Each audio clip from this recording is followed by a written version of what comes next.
Good morning and welcome to the South Lakes, and look what's just arrived. The ATOTO F7WE. We'll do an unboxing and then we'll install it in the car and then we'll do a sound test. I'm Ben Quirk, welcome to Planet Auto.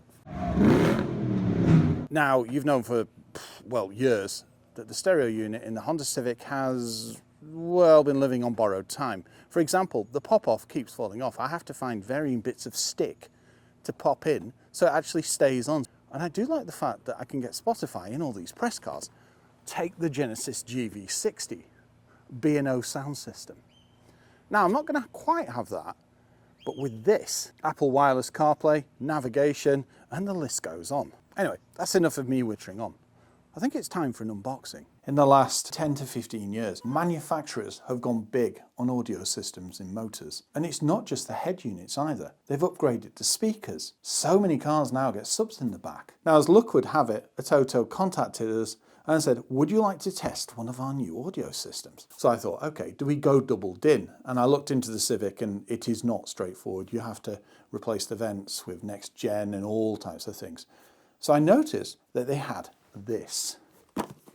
The ATOTO F7WE single DIN, an immense bit of kit, and it won't break the bank either. Now this will allow us to have Apple CarPlay, Android Auto, Spotify, etc, etc, and it's even wireless. So yeah, talk about ticking boxes. You can even get accessories for it. So without further ado, a quick unboxing. Well packaged, well branded. The ATOTO have been going since around 2015, so they know a thing or two about car audio. Back in the day, I used to have amps and all types of things, 12, 15-inch subs, and I used to wire it all in myself and with my friends. So putting something like this in is going to be a doddle. You get this, which is, it's a Wi-Fi antenna. That appears to be a microphone, and there'll be a cage in here as well. And they give you a fair chunk of cableage, so you're sorted. Ah, nice. The head unit is foam packed. Wow. That I didn't expect. I expected the head unit to come out to here because that's how Sony's, Pioneers, Kenwoods, etc. used to be. The clever thing about this unit is it's single DIN, as I mentioned, but it has a 5-inch screen. When you looked at stereos back in the day, the amount of information you could get in that area was small. But this, it's almost like a smartphone. I'm pretty happy with that. USB as well, nice. And here's the cage. So this just pulls off. And then you mount this in the car, and this pops in, and then you have the little keys, these, to be able to remove it very easily.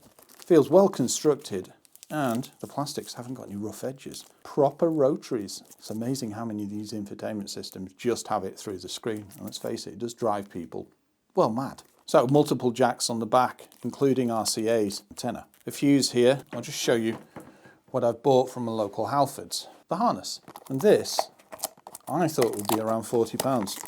And it wasn't. It was closer to about 15, which I thought was an absolute bargain. If it's still got the factory install, I can quite literally just plug this straight in.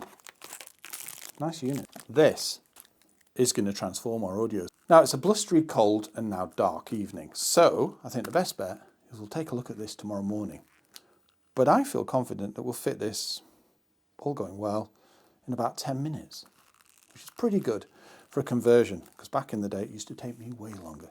The thing is, the speaker's already fitted to the car, so we don't have to lay new cableage or anything like that. Also, I don't need to run an earth to the battery, the kind of thing that you'd use for an amp. So, yeah, this is going to be an exciting one. And then, once that's connected, we'll add the camera. So this is a reversing camera, and it's an option that you can buy separately. I'll see you tomorrow morning. If you like this type of video, why not subscribe to the channel? You just hit the button on the right hand side. It's free and you'll get an alert every time we upload. Also, if you do like the video, why not give it a like? It all helps and it means we can get more cars. Thank you. We've got some decent weather at last, so I can fit the ATOTO stereo. Since we last filmed though, that happened. The garage fell down. Didn't see that coming. Anyway, let's get to it. So we'll be fitting this in our Honda Civic EJ9. Currently, it has a Sony head unit.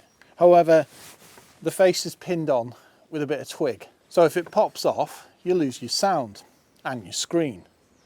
But even worse than that, when it comes back on, it's in demo mode. So it just sits there and strobes out. First things first, disconnect the battery. It just safeguards in case you cross the wrong wire. Now, because we're using ISO harnesses that have been made specifically for the vehicle that connect to the ATOTO head unit, it should be nice and seamless. So yeah, it's the kind of thing you can do at home. You just need a little bit of knowledge. For ease of access, I've slid the seat right back and made sure that everything is clear so I can put down screws or anything else that I remove. So let's remove the front. Okay, it's not supposed to come off like that, but anyway.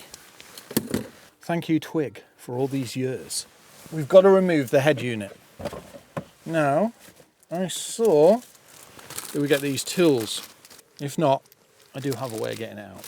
They should fit in and just the unit then will pull out. No, that's not the case, and I don't have any Sony keys. Instead, I'm going to use a screwdriver. So this is an alien for mountain biking, but because it's multi-purpose, it should do the job. There we go. And there we go. This is a harness from the Sony, so we just unplug this. If the worst comes to the worst, just put something like a screwdriver over the end and push it down, and then it should just slide out like that. Now this one looks like it's already gone down, so it should. There we go. The only thing that remains is to unplug the aerial. And there you go, old head unit out. Makes it so much easier with these on. The amount of car stereos I used to buy from friends, etc., and move from vehicle to vehicle were cut here. So you'd have to insulation tape everything up, and you'd have speakers wired wrong and all types of things. With a harness, it eliminates all of that. This just has one single connector, in which case we have to remove the harness. Push this in, and voila. Let's use our proper Honda harness. Just simply connects to this. There you go. And then you're left with these. And you're looking at it going, how on earth is that going to plug into here? Well, that's where this comes in. Now, we've just got to work out which one to use. A and connect to B. So they're identical at this end, and they're identical at this end. So by that logic, I presume you can use either. And you get a third. So this is like I mentioned before. So these are pre-cut, and you just connect them using connecting blocks or whatever. It's nice that ATOTO think about that and give you 3 options. So this is going to be a first. I'm going to have to consult the manual. Now, there's a few languages in here, and we've got English at the front. You've got a 20-pin open power lead connector, 16 to 20, and a 16 open. So we're going to use connector B. And it's amazing what it's got connected. Obviously you've got your speakers and your lives, etc. But in addition to that, you've got the rear camera here. You've got parking brake and a steering wheel as well. So if you've got audio on there. Oh, amplifier too. Interesting.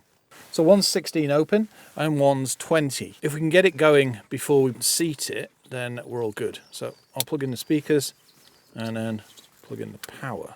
So we're all wired. Remember to remove the existing cage, and the easiest way is to literally fold it all up and bend it in, and then it'll come out in one piece. And then you use the mounting kit as well, and this gives it extra security. The other thing that struck us is we now need a fascia kit. So we're going to have to go off and find one for the EJ9. And what that does is allows for this to sit flush. Singled in is a far easier proposition. The only way to do doubled in on this is to get the facelift version on the EJ9. And that means replacing all this. So this, if you've noticed, it's far longer than the rest of the cables. And it's so that you could have it, say, somewhere like this. And then you can connect a USB storage device. So something like a compatible hard drive. Let's feed the harness back in, so it should naturally fall down. So, where are we? Always fun. And there we go. We've now got to fit this, which screws onto here. And this gives it Wi-Fi. And then that feeds into the back too. So make sure you've got everything connected before you put it back in. I mean, it's not a problem to get back out anyway. Just push in. Next thing, we go and reconnect the battery. All right. And there we go. So that's a mute, and if I hold it down, it's probably power. Excellent. So yeah, that's how easy it is to connect. What do we got? Wireless enable Bluetooth and Wi-Fi connection. Touch screen is pretty good. It's got USB there as well. And micro SD. Very nice. And because we're connecting a camera, we also have to plug this in before I fit it. Otherwise I'll have to pull it out and do it all again. What I think I'll do is I'll film a full video. Because as you know, we've got the little keys that we can remove the head unit nice and easily. So what we'll have to do is then route it through to the back, because it's not Bluetooth, it is a wired connection. But we'll get to that in a bit. Likelihood is I'll probably do a full video just to show this routed. We'll find somewhere suitable. Now, obviously we can only push it to here, but you get the idea. We can then go in and look at our menus. So we've got CarPlay, Android Auto, radio, USB 1, Bluetooth music, micro SD, Bluetooth for your phone, auxiliary in, so audio visual in rather. And then your equalizer, settings, USB 2, which is this one. Reversing camera. Oh, you can get a front camera as well. Amazing. Auto link, resources, and DVR cam. And then that's it. But look how responsive it is. You can also change the brightness by pressing this. And again, you can turn it off, which is a bit alarming. But then you press the screen and it lights up again. Decent build. None of this is all wobbly. It feels pretty good, the switch gear. Proper buttons. I do like the illumination. Also the fact that it doesn't strobe. So USB is here. You've got your micro SD here. So you've got traffic announcements like your RDS. And then you can choose through using various genres. You've also got a return as well. So if you've gone forward, you can go back to where you were by pressing this little arrow. So you can choose which country you're in for the radio. EQ. You've got a digital equalizer, which is awesome. Change the display. I can put a wallpaper on it. We can even put a screensaver on. Got to now work out how to turn on Bluetooth. Settings. And never fear, you've got this guide, so it shows you exactly what each feature does. Oh, it disables things in motion as well to make it safe. So, like video, etc. So it shows us how to wire the connection for the camera, etc. Let's try going into Bluetooth. So if you go in and you hit CarPlay, enable Bluetooth and Wi-Fi for connection. Launch CP or AA. Here we go. It's this one. ATOTO pairing request. Okay, pair. Allow. Oh, it's connected. We've got navigation through that as well. So we can see our Waze and we can see things like Spotify. That is seamless. Very simple to connect. Quite literally pair it and it does it all itself. Let's listen to the Dorothy playlist. What have we got? View to a Kill, I think. Whoa, it's got some wattage behind it. And if we choose, we can use this. So we can plug in our cable and we can use wired Apple CarPlay. And to get back, you just literally push this. That takes you back to your menu. And then to get back to the car's stereo, it's quite high definition too. Oh, I like the screen. That was nice and straightforward. So yeah, overall, very easy to use. And there we have it. An excellent infotainment system with a few flaws. For example, no DAB radio. Also, as soon as you turn it on, it seems like the volume's at least 30%. It could even be closer to 50%. But they're only small fries when you compare to what you actually get in the system itself. You get lots of functionality, you get nice responsiveness, and you get an audio system that doesn't cost the earth, but sounds pretty damn good. And we can save you some money on one. 6% discount for the ATOTO official website and their Amazon store is in the description below. Next, we'll fit the camera.